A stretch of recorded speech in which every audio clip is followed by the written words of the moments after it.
Hi, Elizabeth. Welcome back. How are you? What's been happening with you? Hi, Stephen. I'm well. It's been quite a few, I think, couple of months, hasn't it? It's been 3 months since my last interview. Mm. Like a confessional. um, yeah, so it's been. I'm just struggling a little with allergies, so if I wipe my eyes, just ignore Mm. me. I'm not crying. Yeah, it's been a pretty amazing few months actually. We've finished a large project which is going to premiere November the 14th. It's just Mm-hmm. a YouTube premiere, but that's a big, it's been a year long project. Mm-hmm. So I'll send you the links to that. And then I've got one of my improvised conception compositions, I suppose you could call it, has been put in a final list of an Austrian music competition Mm. called Phono Echoes, and that's going to be broadcast in early November.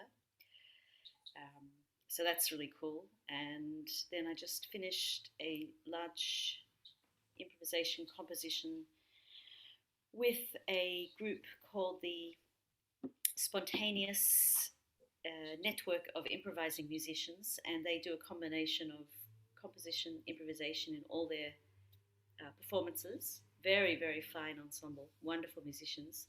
And they performed one of my pieces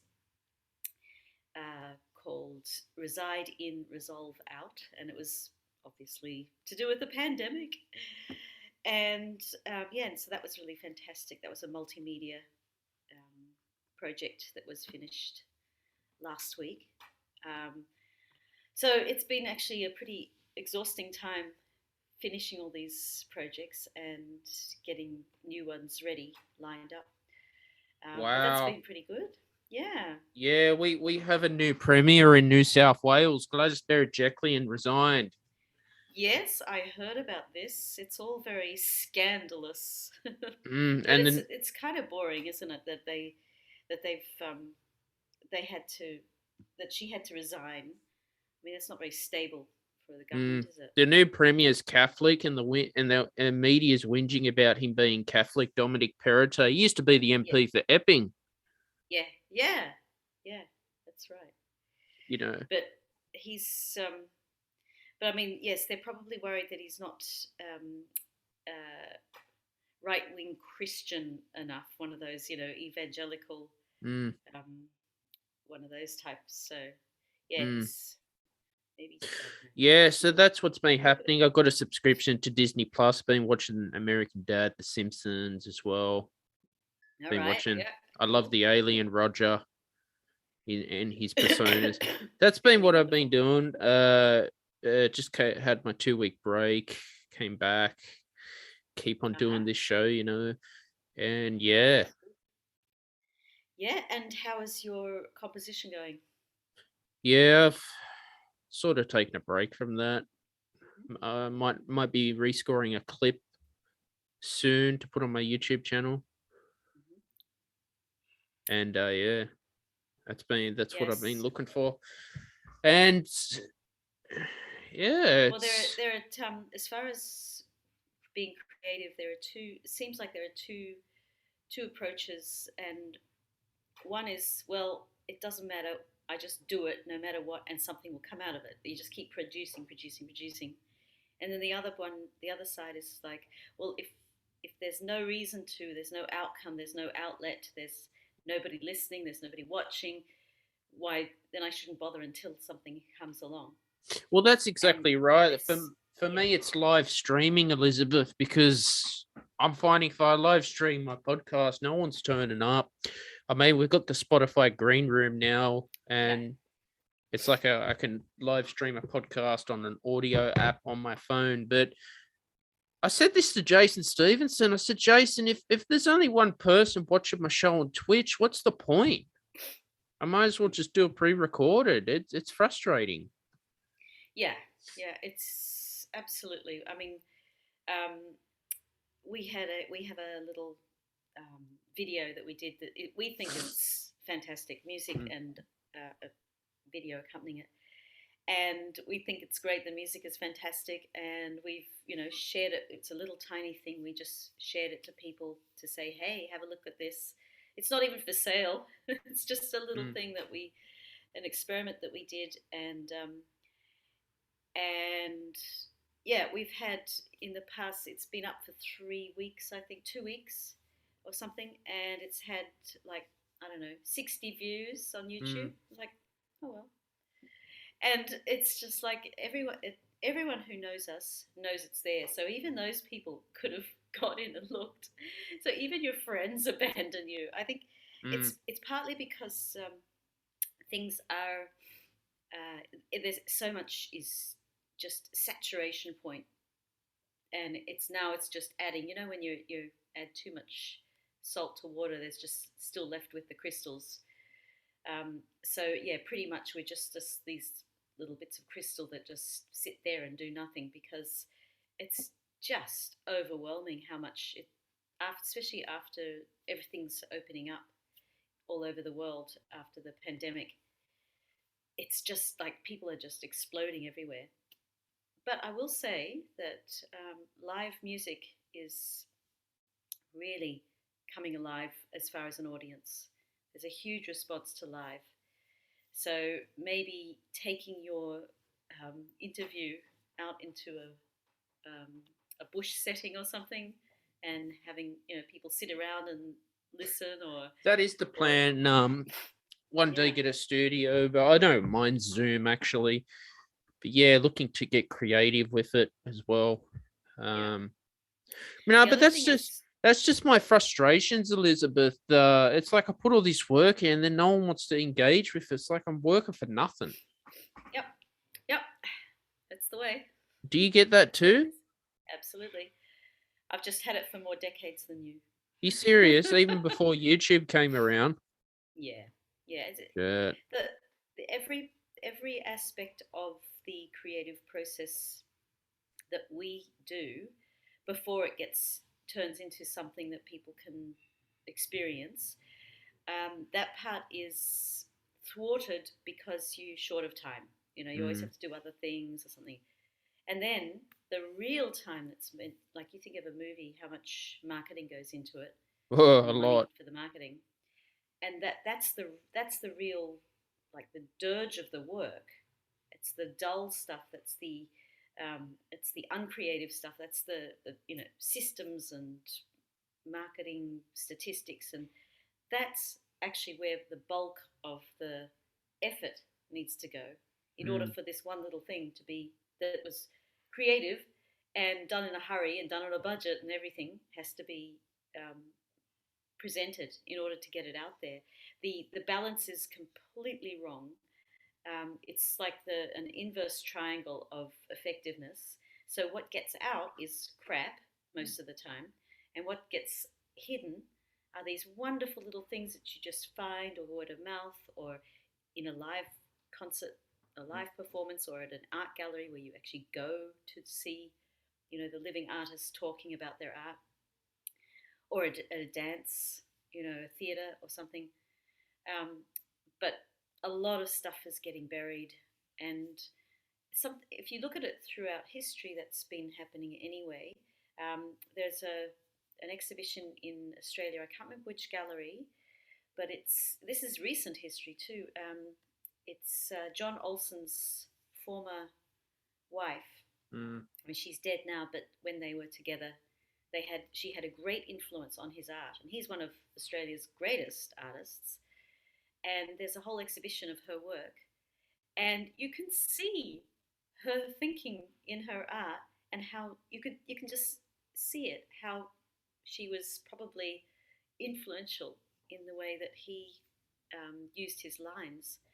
And he was very complimentary with her, but she never ever got an exhibition. This is her first exhibition, and she's dead.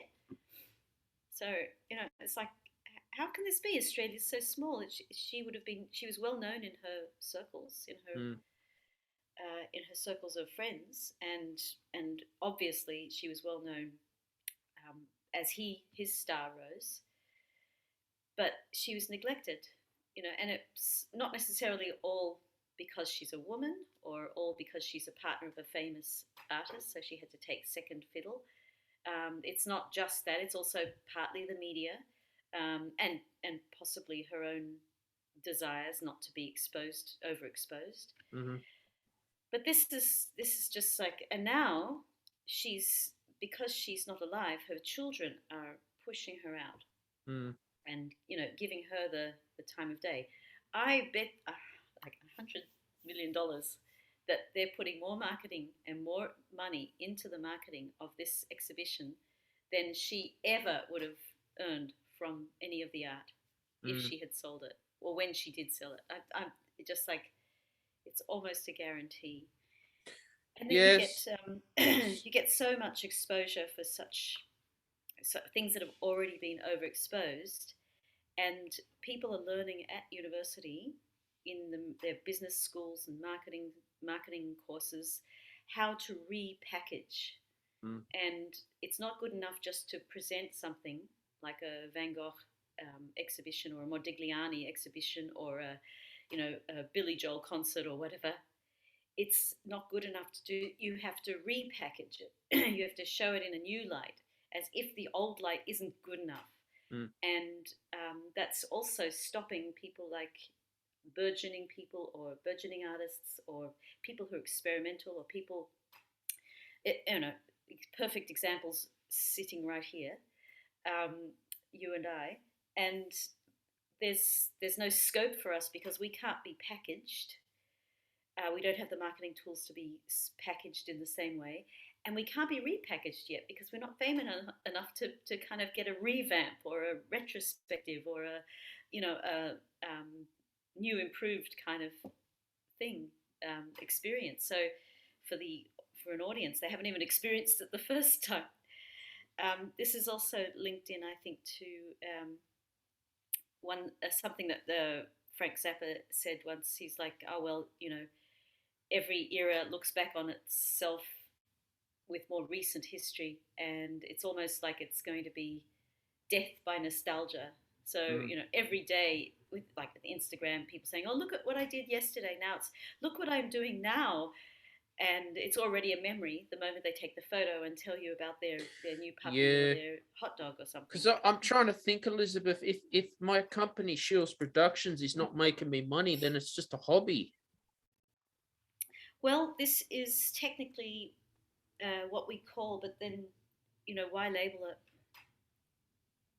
Why do you have to label it? Except for the tax office, you don't need to label things anyway. If you call it a hobby, you get different tax, um, benefits. But that's it. It is what you do. It You is, know, but you you, got to see it from my point of view. I treat this like $1 million business, and I take it seriously because it gets me up in the morning. But then when I'm pitching this by what I do to people, they don't take me seriously as an entrepreneur. well, yes, you're right. Why? That's all I can say. And I produce this talented work. Yeah. There are so many factors that go into why somebody is well known and why Mm. somebody is taken seriously. But I suppose, I mean, yeah, that you could tick any box, and it applies to you. Mm. So it might be you're living in Australia, you're young, you're doing something that is um, on point, so everybody's doing it with you. Um, the you're not um, you're not having sex with somebody really, really, really famous. Maybe Mm. you are. I don't know, but I don't do the Harvey Weinstein stuff. That that's ain't right. cool. And you're not taking it from anybody else. So It's not that like it's like all my work's original, and to win a first prize and that's something good for my reputation. I mean, I've only been an entrepreneur for 1 year. yeah, I've only made $20 in my first year, Elizabeth. But I yeah, do it because I love it. But hey, I want to make a living out of it, and I have a yeah. right.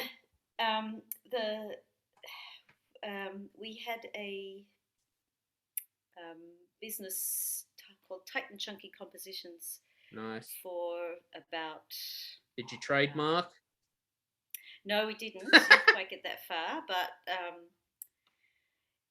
we had that going for.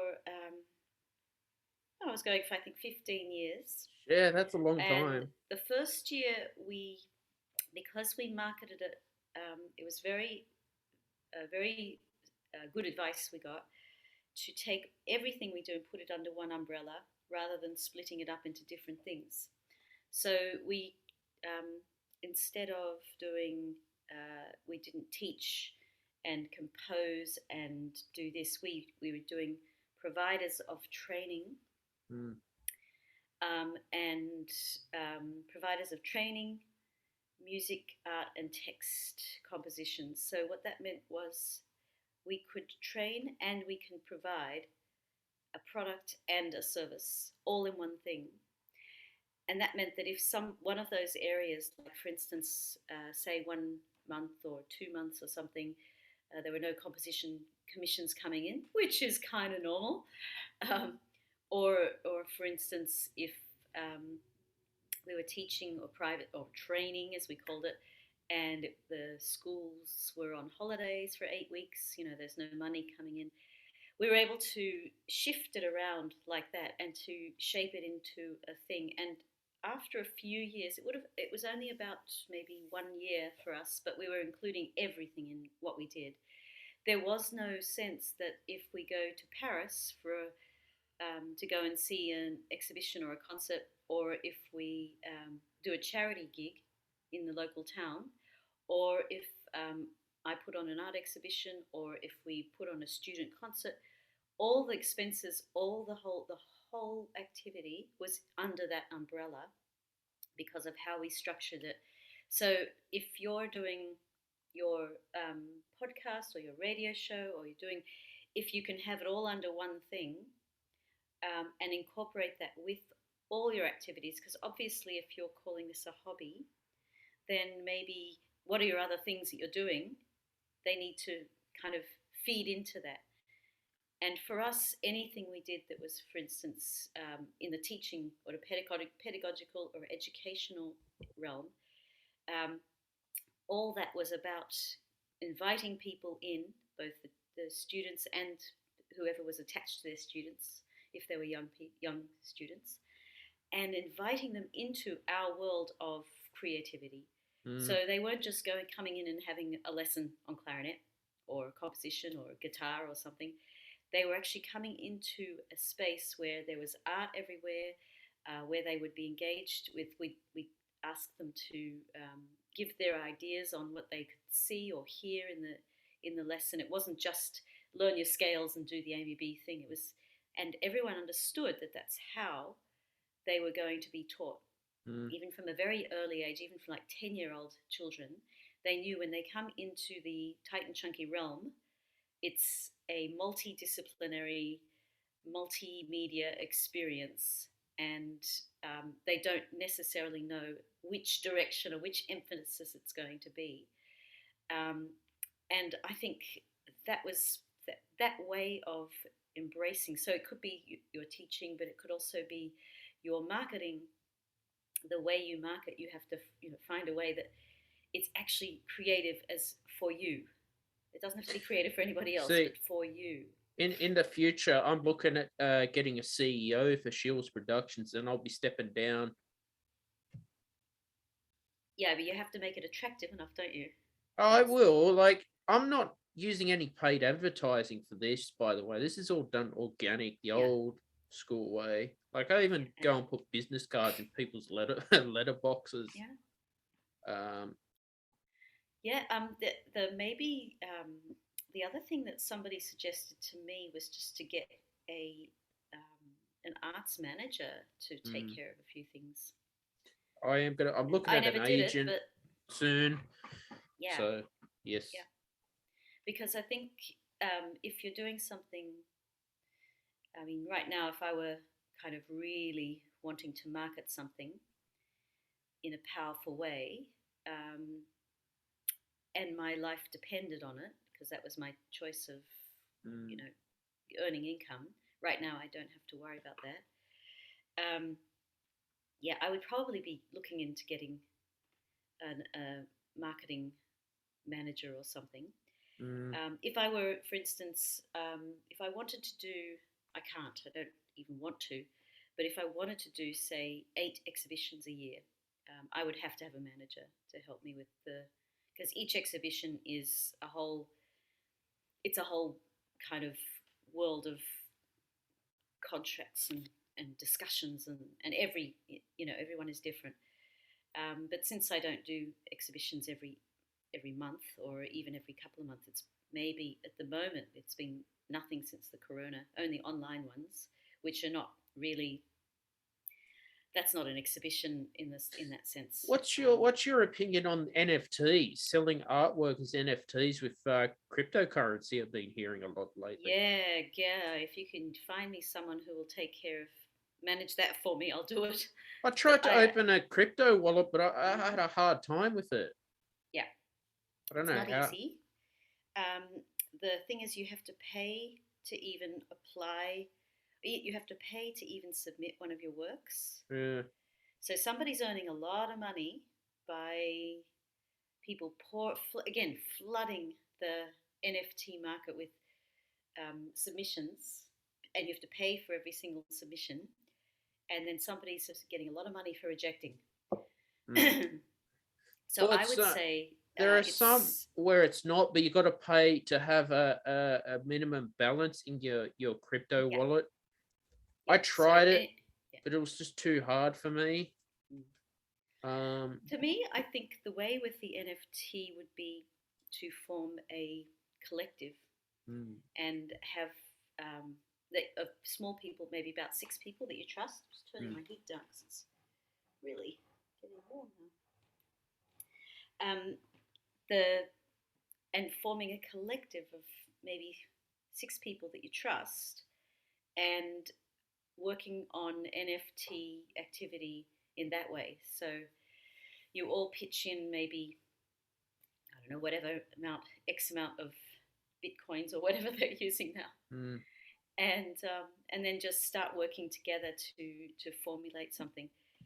I've not seen anything that's come out of it that has been of good quality or any better quality. So as far as the cultural experience, I've not seen that. What I have seen though is that a lot of young people are able to access it more easily than older people. So it's ageist.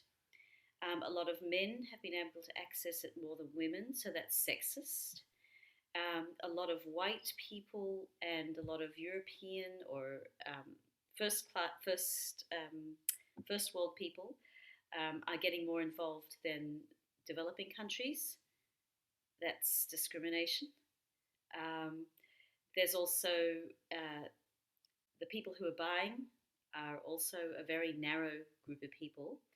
They're in it for the business, not for the culture. So there's a lot of stuff that's really, really bad there. It's worse than walking down the cereal aisle of Coles. Yeah, so that's my idea. Yeah, I've done a couple of videos on YouTube about some scams you got to be careful of. But yeah, look, anyone watching this video, if you're using NFTs, drop your comments and let me know how you've gone with it. Yeah, and I mean, that's the thing. People aren't really sharing their failures. You only hear of the successes. Like, I got $1 million for my NFT. You never hear somebody saying, yeah. And you never hear anybody saying, I made it, I had a go and it didn't work. I do know a couple of people who are making it not successful, but approachable. So they'll say, you can buy my CD with Bitcoin, or it's available as an NFT. All you have to do, and they give you the steps of how to get your wallet. So if you're a buyer, it's not such a problem. But as a seller, different story. Exactly. I'll tell you something with royalty-free music, because I sell royalty-free. I was submitting last year to Envato Elements Audio Jungle. 5 times they rejected me. And I was just like, fuck this. I'm not going to waste my time with them. I was pissed Yeah, off. that's the other thing is And all this what FTP uploading too. It's just like, come yeah. on. And then the other thing that's happening is that there are all these places where you have to submit your product to be accepted. Mm. Um, even Facebook business, Ugh. you can't just put something up. It has to be reviewed. Now I understand why they want to review it on a community humanity kind of level, but I know it's not that. I know what they're doing is they're working out. We're going to make money on this, Yeah. But a lot of what's Business. happening with in the certainly in the NFT world, it's always happened um, in the commercial world, but people are buying these NFT things, and they're with the arrangement that they're going to sell it back to the artist. Mm. Then the artist buys it, they buy it for more, and then somebody buys that for more, and then they keep building on this castle of sand. Mm. And what ends up happening is that's why you get these NFT products, if you can call them that, meta products Mm. that are selling for 3 million Bitcoin or whatever, however 27 million. You got Ethereum as well. I've been hearing about, and Yeah, blockchain. So yeah, that's the things I've tried, Elizabeth, that hasn't worked. yeah. Yeah, I think yeah. the the one way that still works is homegrown, in your face, on at the front of the line, Mm. face to face, in person. That sort of still works. I did a gig in Salzburg just a couple of weeks ago, and we had been doing this online improv. We do my improv freedom improv sessions, and we have been doing them since the pandemic online because that's the only way we could get together. It's grown so that people from all over the world come in on Monday nights and Saturday evenings, and we play together. And there were three that I met that we seemed to keep coming back together. And one was from Germany and one was from Salzburg. And for the first time after over a year, we actually met in person. Mm-hmm. And it was the most extraordinary experience. It's like these people who say they date online and then they meet their true love in person at the airport kind of thing. Mm-hmm. And it was really funny because none of us knew really our height or what we really looked like. And when I was picked up by these two people, Pete Kinson, Paul Isa, and from the train station, and I was looking around. They said, Les. They're waving. I couldn't see. I could tell they were like trying to catch my attention from somewhere. I looked around, and there was this guy, and he was like way up here. Mm. And I had thought all this time that he was like, I don't know, normal height. And he was like over 6 feet tall. And I had no idea. And but we had a most wonderful performance. And the thing that happened was that because we've been working together for a whole year online, the joy and the communication of actually being able to do something during the pandemic, and then the explosion of the in person, you actually can touch this person and you can lean towards this person, and you can make the presence of the person became such a part of our performance in Salzburg, that we had such a huge response to the audience. In fact, normally at this group, you don't. This is a small collective of like-minded people, and this time it was like the first time that the organization received emails, about 15, 20 emails of people saying this was one of the most beautiful, one of the best performances that we've ever seen. And they normally don't get any emails. Mm. And it was such a wonderful experience to be live with these people performing live that we knew only from online with a live audience. That's that hasn't changed. The only thing that's happened is it's become we're more grateful or more precious or more careful where we go. But that beautiful connection with the audience um, is absolutely, that has not changed. I did last week. I did an artist talk, and the audience, it was an absolutely packed audience. They just can't wait to hear things live. And one of the questions the interviewer asked me was, now that you've had the experience of both online, talking and online playing and online exhibitions and the real thing, or the live, I shouldn't say real thing, because it's all real, but, and she said, what do you prefer, as personally, do you have a preference? And I said, oh, well, I think you can tell by my body language, because I kept referring back to the audience, like, looking back to the audience, and I said, I suppose you can tell straight away by my body language that I prefer this. And the audience, you could hear them going, oh, like making a sound, making a gesture, making some sort of comment. It could have been like, oh, well, so what, or what, it could have been anything, but it was live. That was the thing. I could hear it, I could see it, I could smell it. And that's not going to change. So any of these online things that we do, all these things are really just, in some ways, they are accessories. So if you've got your fridge and you've got everything, cooling and keeping preserved there, these are just the little containers that the fridge comes with, and you pop things in there, or like the egg holders that you never put your eggs in, or or the little extra points where you can add extra shelves that you never buy. Little things.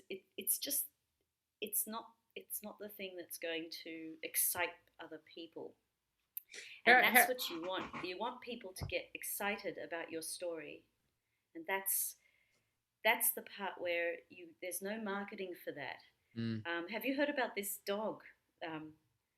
Millions of people are tuning in every morning to this dog, where the owner goes to the dog, wakes him up in the morning and goes, hello, hello, get up. And if the dog doesn't wake up, then it's a no bones day, like stay in bed, don't do anything. If the dog gets up, yes, go, buy that lottery ticket, go and get that job, go.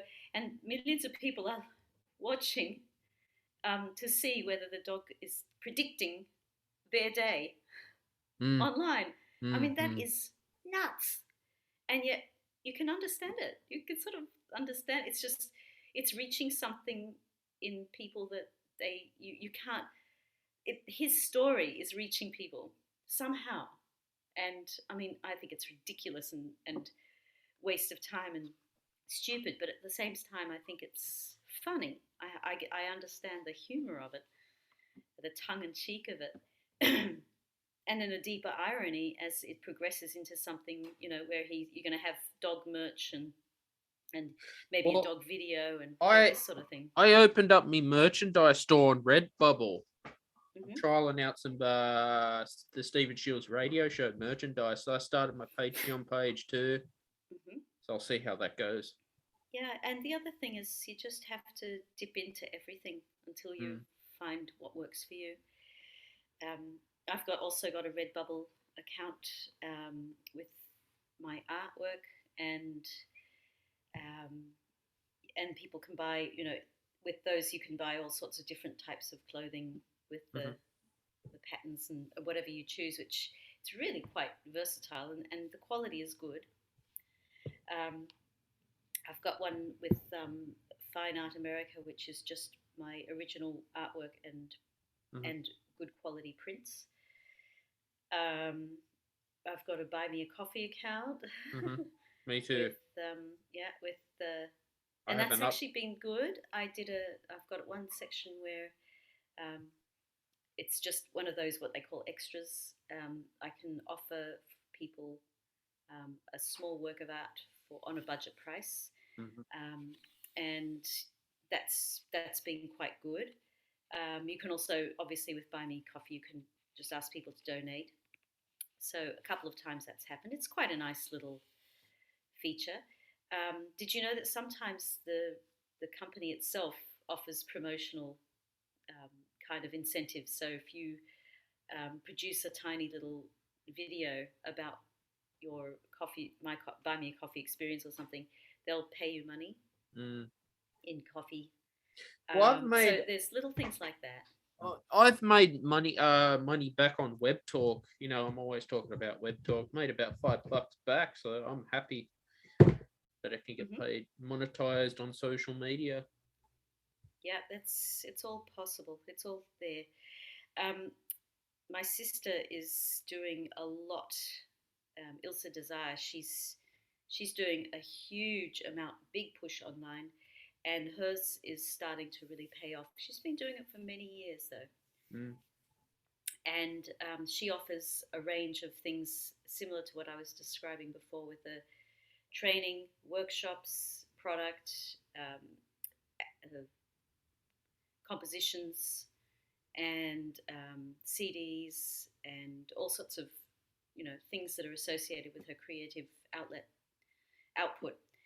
And she actually got somebody to come in and help her as well, and it's been really good. That it's how hard you push the market, and you've got to keep flooding it or keep pushing like a lava surge, and you've just got to keep it going. And if you stop one day, that's a day late, dollar short. You're always going to be behind. So the more days you stop, the more it ends up being this way. So consistency is apparently the big thing. It is, but you don't want to burn out. Yeah, but think about all the advertising you see in your life that you try and get rid of. Like on YouTube now, when they put in the ads. Think of all of the things that you see every time you even look at or listen to news or pick up a magazine. You see the same ad over and over. You see the same promotion over and over. You go to a poster, you go walk down the street, there's a poster repeated. Why do they have to have 20 posters of the same thing on a board or on a vacant window or at a wall? Why do they need 20 or 30? Why can't they just put one poster? What's going on in our heads that we need repetition? So if the marketing people are doing this for Barnum and Bailey Circus or Vogue magazine or Coca-Cola, then that's the way that has to be embraced as well. Unless you find that little tiny golden nugget thing that shares your story in a way that other people are excited. And so but you don't want to give it away. It's very fine line, and you have to do so many experiments before you find what works for you. One piece of advice that I always follow is, and it really covers whether you're doing it as a hobby or whether you're doing it as a career, is just follow your interests. So if you're marketing the way that you're marketing something, you find that really interesting and curious. Like, for a while I was really enjoying the feedback and the buzz of Instagram, and at the moment I've got my focus on other places to get my information in and out, and to share my story. But so you have to find where it's exciting for you and where your interests are continually motivated. What gets you out of bed in the morning? So if one way to sort of test that is to say, okay, think about, like, for the next week when you wake up, what's the first social media outlet you go to? Meditation. Okay, cool. So in terms of communication with others, maybe, like, I'm thinking more, not so much an app, but, something like, email, Facebook, or whatever. What's the first one you go to? Webtalk. Is it Messenger?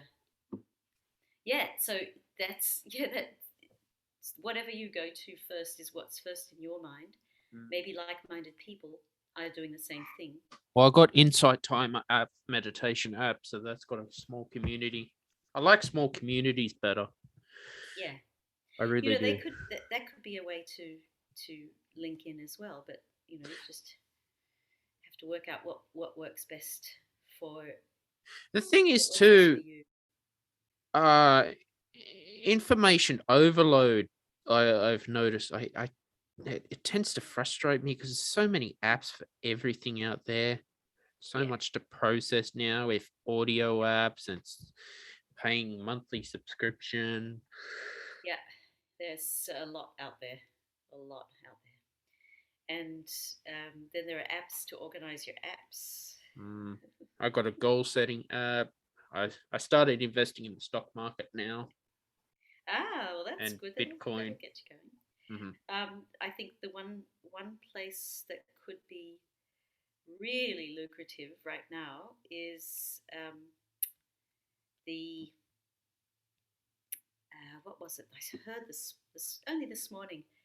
Um, oh gosh, which one was it? I can't remember. There was mining. It was in a mining industry or in a medical industry. Anyway, but there are a couple of unscrupulous places that you could put your money, Mm. like mining or something. Um, Oh yeah. but there are lots of opportunities there. Again, that's something if you find that interesting, go for it. I had one of my friends bought some bitcoins like way back when it first started. They bought like a couple $100 worth of bitcoin, and they thought, oh well, and um,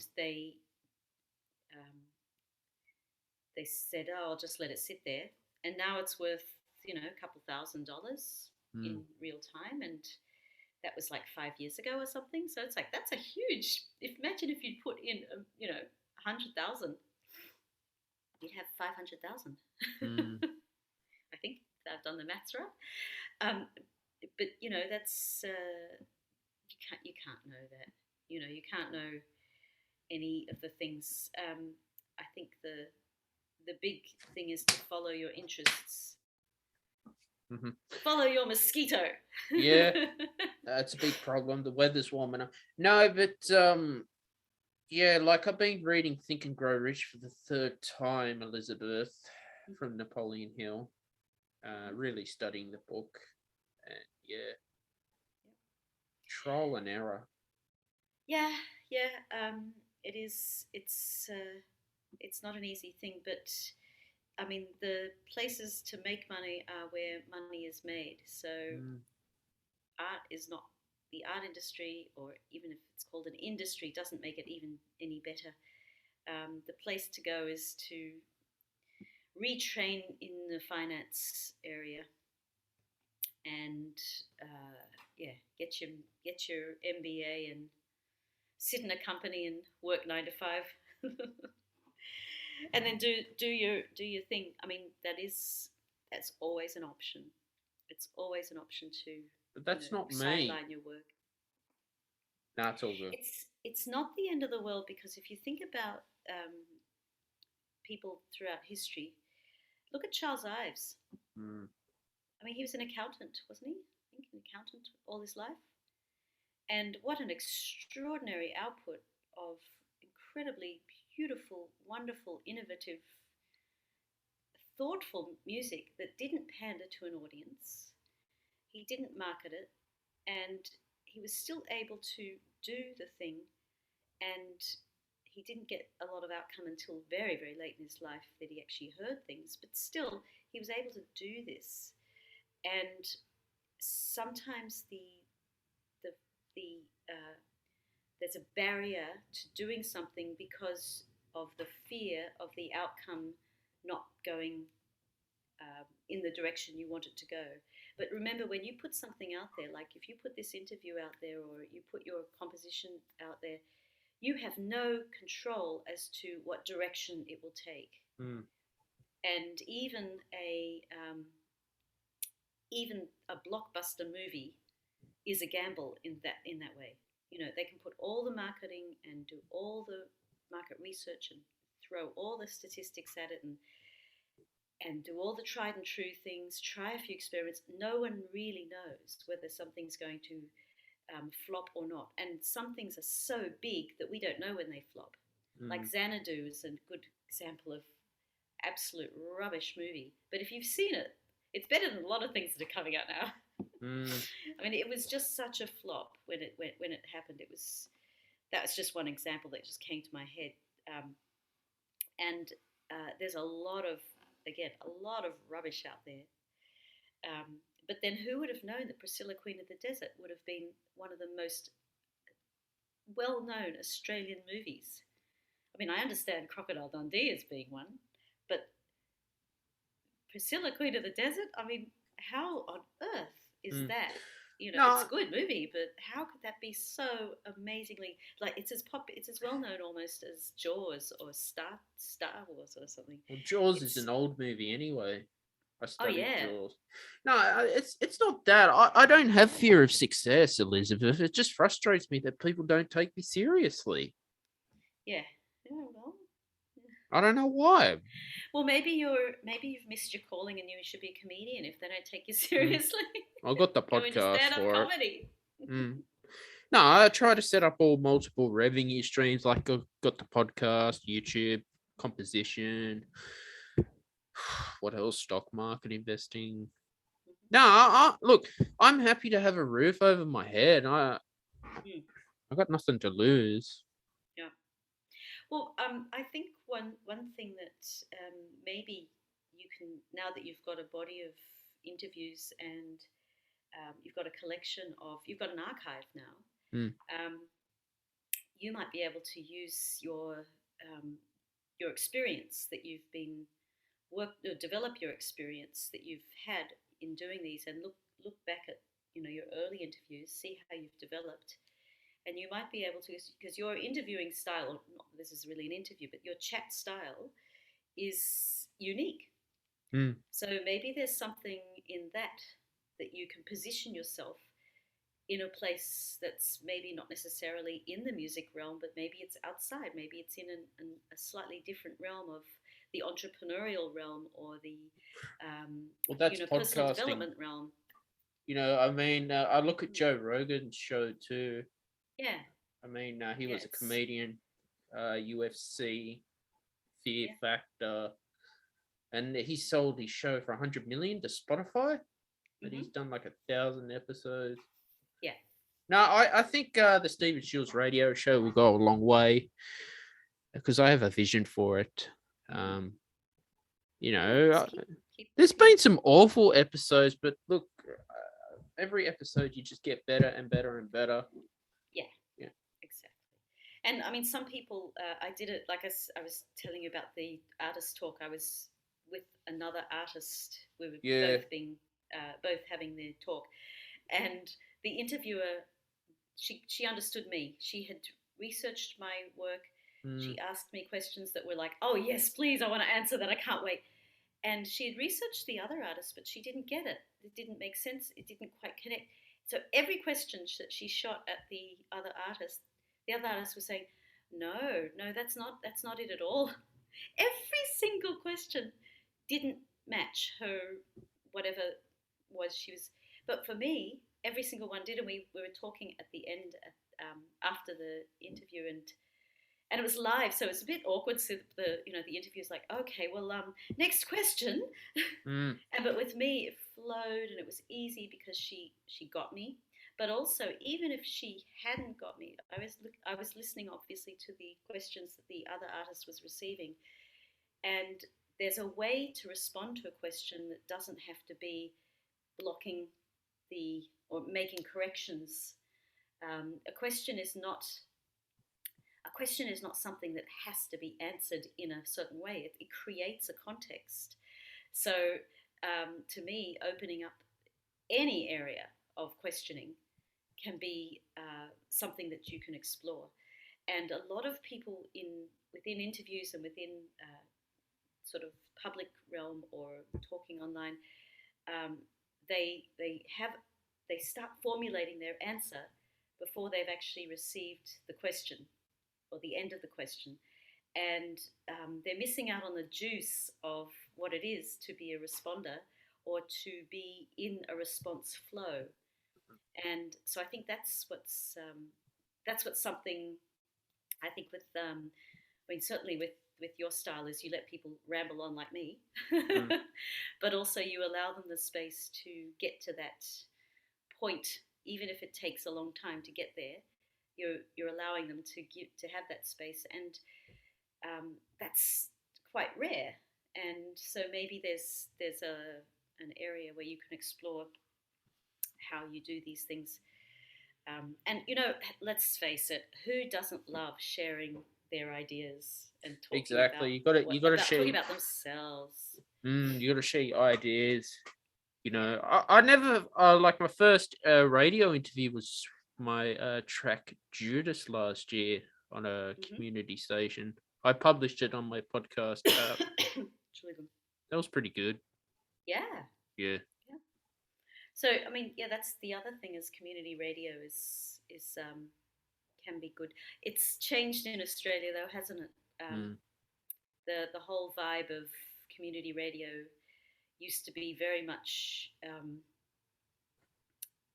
vibrant, experimental. Um, it used to have more of a local impact to the community. Mm.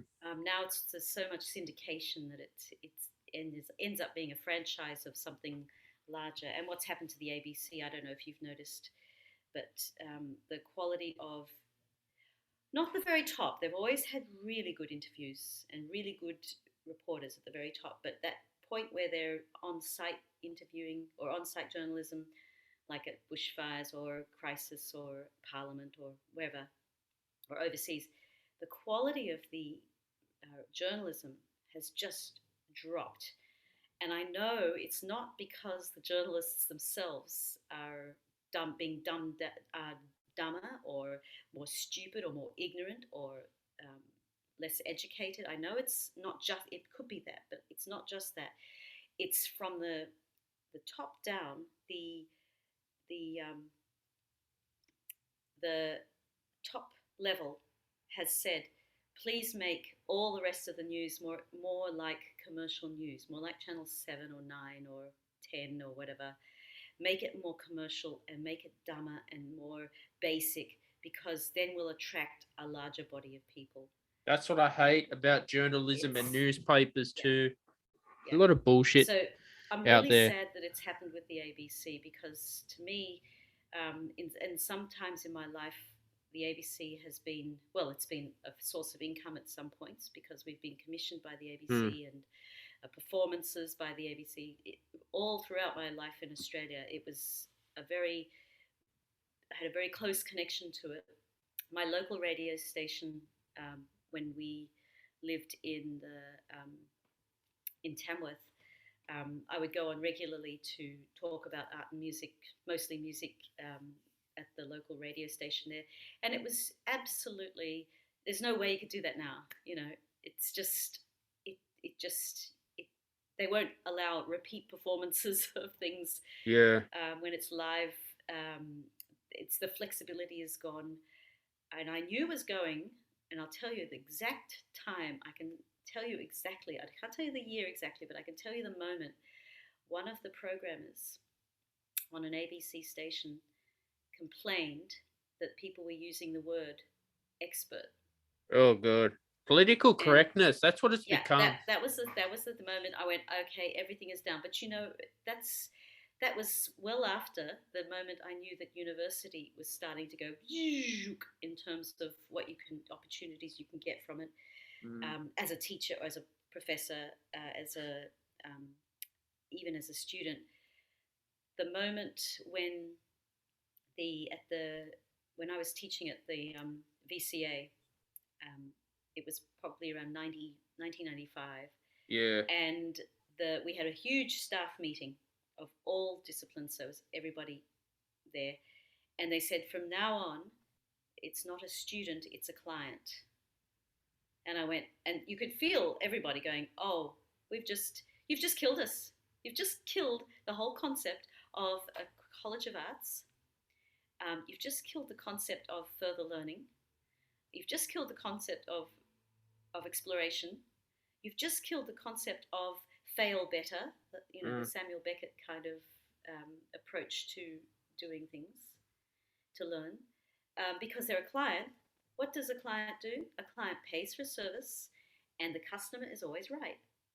And it's like, how can a little 18-year-old kid that comes from Geelong be more right than a seasoned um, uh, violin or clarinet professor who's been all over the world and has done all these different, performed in all different capacities? How can this little 18-year-old person be more wise and experienced and know more than this seasoned professional?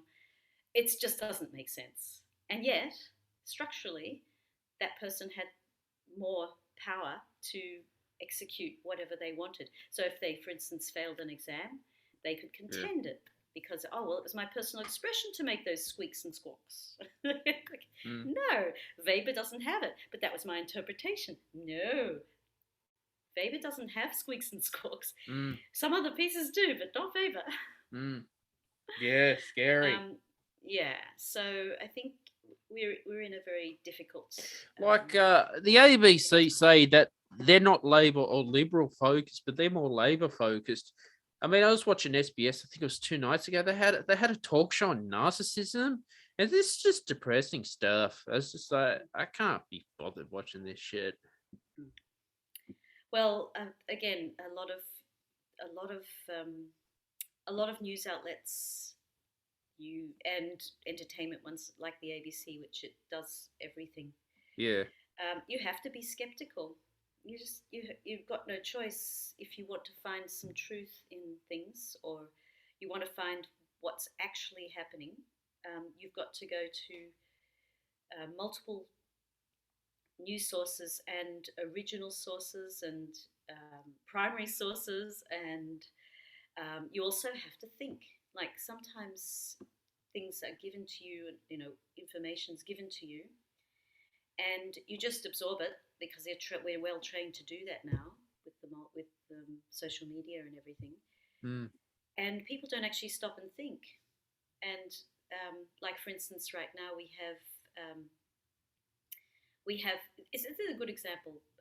Now because of where I'm at in my vaccine status, I have the opportunity now to book for in the next few months, my booster shot in Vienna, and it's free. It's great. It's everything. Just click on here, and I'm clicking on here, and of course it doesn't work because sometimes Vienna is a little bit slow, and they say you can do something, and then it takes a bit of time for the app to work.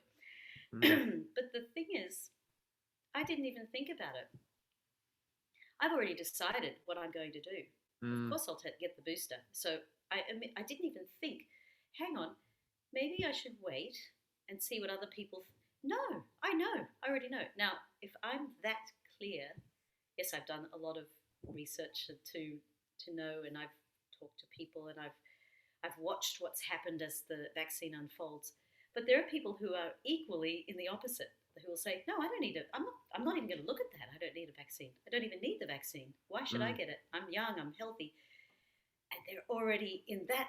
So how does somebody, for me, like me, who's so adamant about what they're going to do, and this other person who's so adamant, how do we meet? Yeah, look, I'm fully vaccinated, and I feel good about it, but I don't know. I haven't heard anything about a booster shot in Australia. No, you won't get it for another. Well, you'll certainly get it within the 9 to 12 months of your last shot. So how long is that going to last for? That will probably be for the next 3-4 years. I'll talk to my GP about that. Yeah, but it's a pain. Like, if I want to sit for coffee, I got to show my vaccination pass. Yeah. So I say to the girls at the coffee shop, I'm vaxxed. That's my new trend. Yeah, cool. Vaxxed. But the other thing is, you have to show your credit card anyway if you don't pay cash. Every time you make a transaction, you have to show something. You can't just rock up to the coffee shop and get your coffee. So you also have to show you have to show yourself presentable in clothes. You can't just get out of bed and go for coffee. I mean, you can, but maybe if you live at upstairs above a cafe in Avalon Beach or something. But you have to actually do things in order to receive a service. So showing that is just another one of those things. It's You not have to just put that. glasses to read the paper sometimes. Me, So my grandfather went into Lifeline. They wouldn't let him in unless he had his vaccine certificate because he forgot. That pissed me off. yeah, that is wrong. That's where the because a lot of older people, they're He not got it used on to this. paper. Yeah, that's not fair, and they're actually I think that's something where if he's already registered at Lifeline or even registered in the government in some Hmm. way, um, there should be a connection where they can just check whether he's who he is. Yeah, that's a really, I think that's going to be a big problem. The other problem is a lot of people are not going to hospital because they're concerned they're going to get COVID, and then they die. Um, in fact, it's not exactly, but it's along the lines. My sister's partner died in August, and he wouldn't go to the hospital, wouldn't go to the hospital, and he was by the time he had to go, by the time they got him to the hospital, he was already so sick that they couldn't fix, they couldn't heal him, Mm. and it happened so suddenly because he was hesitant for about a year to go and get himself checked up, and then within 10 days he was gone. And that's not necessarily, that could have happened under any circumstances. He might not have just wanted to go to the doctor or whatever reason, but having that COVID looming, the potential of having that would have made it easier to make that decision of not going, and not getting help when he needed it. So did your cousin Um, catch COVID? no, Oh, this is my sister's partner. No, shit. he didn't catch it, but um, it was if he had gone to the hospital earlier to get himself fixed, or there's a possibility they could have saved his life if he'd gone early enough. But he might have caught COVID then. Hmm. So we don't know. We just I know a lot of people who've had COVID. I've had a lot. I've known 3 children who've had COVID, Mm-hmm. and they're still a couple of times since then. It's been about 9 months to a year since they had it. They got it very early, um, and they still have little moments where they have to go home for a week. They're sick. They have to stay home, Shit. and it may not be related. We don't know, But I know people who've had the antibody test. Mm-hmm. They've not had been before they were vaccinated. They've had the antibody test, and their antibodies are through the roof. So they obviously had it and they didn't know. Mm. I know people who are still in the long COVID. They're just so sick and tired. They just cannot get beyond the fatigue and the breathlessness, and they just keep going. It gets better and better, but it still keeps moving along like that. Even after the 2 weeks. Jesus Yeah, Christ. This thing. I'm over it. yeah. So all I can say is keep your mask on, stay safe. But that's the other thing was we have to balance life out with what we do, Mm. because I'm in contact with children, young children, quite a lot. I'm considered one of the at-risk people. Mm. But I've had absolutely no problem, obviously, otherwise I wouldn't be here probably. But and yet, I took one plane trip. I had to take a number of plane trips to London for my sister because that's where she lived, to go to help her with the death and the funeral. And when I got back to Vienna, the last trip, um, the NHS had said, "Oh, you've been in, you're a primary contact because somebody on the plane had COVID." And it's like, "Oh, great! They Mm. have done every test, I don't know if you've been flying or you've been traveling recently, but No. there are so many points where you have to stop and show that you're negative, show that you've been vaccinated. We have a thing here called the 3G rule, which means you have to be either immunized, geimpft, gegurgelt, or gehealed. I can't remember the third one. Mm. But you have to show all the time your certificate, like you say, going to a cafe, and yet somebody still gets through with a positive result, gets on a plane. It's not that, It's Elizabeth. mind-boggling. I wouldn't be booking a plane trip or any holiday. It's a nightmare at the moment. It really is. It's too much I know. mucking around. Yeah. What's the status in Australia as far as travel Uh, still bought. overseas? It's people have to pay for like $300 for a COVID test and all this stuffing around. It's a nightmare. Yeah. Got to wait Yeah, 12 we have hours. nightmare. Negative. But are they Where actually you actually able to say take a trip? you can, but I wouldn't Mm. unless I 'Cause I know really had to. as far as opening up from Austria Mm. to Australia, um, I was looking at the next available. The last time I checked, the next available flight would be in March or April next year. Mm. There's no And guarantee that will go ahead that's too. right, exactly. And I so you can pay for it and everything, but you can't guarantee that it's going to happen. So yeah, it's a big problem, and um, we're able to travel from all over Europe right now without any problems, so long as we have the vaccination. Um, and people who come to Vienna are able to travel freely as long as they're vaccinated. But now they're having because we have a unfortunately tragically low rate of vaccination here. It's only 62%. Be serious. Yeah, it's Shit. absolutely. The people who are vaccinated are so angry. There's one little town, for instance, a little town outside of Vienna, and they've had 60% of the people have actually had COVID. So they think, well, why bother getting a vaccine? We're all here. No one died here. We just all got sick. No problem. Just mentally. So they're spreading it out.